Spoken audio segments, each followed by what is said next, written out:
It's been nearly a century since California has been a major player in the hops industry. J.E. Pano is one of a few hops farmers in California. His Roostaller field is right along I-80 in Dixon. You might have seen it while driving west towards San Francisco. I got connected with J.E. when I went for a beer tasting at Federalist in Midtown Sacramento. Owner and operator Marvin Maldonado takes the tasters through a virtual journey into the hops field. It's here where beer starts to take on its flavor. Same hop, different locations, right? Okay, so the same plant. Right, so it's a Cascade hop, right? Okay. So the Cascade hop was grown in Dixon, was grown in Slough House, was grown in Lake County, and this one is the larger commodity hop that's grown somewhere in the Pacific Northwest. All exposed to different weather patterns. The hops grown in Dixon have great access to that marine air coming in from the Bay Area, leading to cool nights and hot days. We go a little bit further inland to Slough House. Those hops have less access to that cooler marine air. Travel over to Lake County, and these hops are grown in a completely different environment at a 2,000-foot elevation. We talk about this in the class, and I don't know anybody else talks about it, but we talk about terroir, where something comes from. And it's important to us. We make food, right, where something comes from. We talk about farm to fork all the time here in Sac, so why wouldn't we talk about it with beer? So let's talk about it. Three main ingredients for beer are hops, barley, and water. Sacramento used to be one of the world's epicenters for hops growing in the early 1900s. In fact, one of the most prolific ranches in the world was located where Campus Commons is now along the American River. Prohibition and the push for a less expensive commodity hop greatly reduced the viability of the hops industry for the state.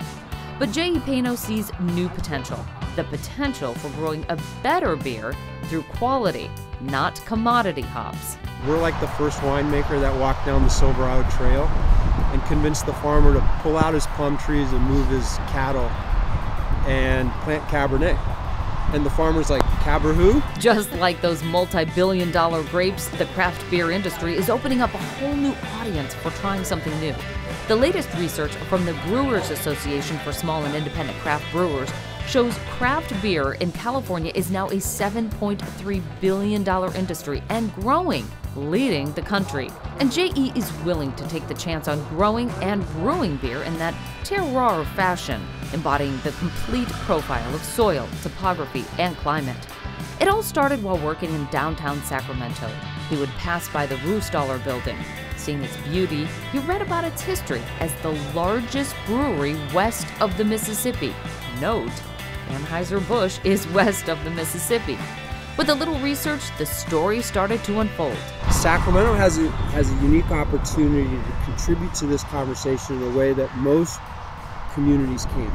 And that is that we can actually grow hops.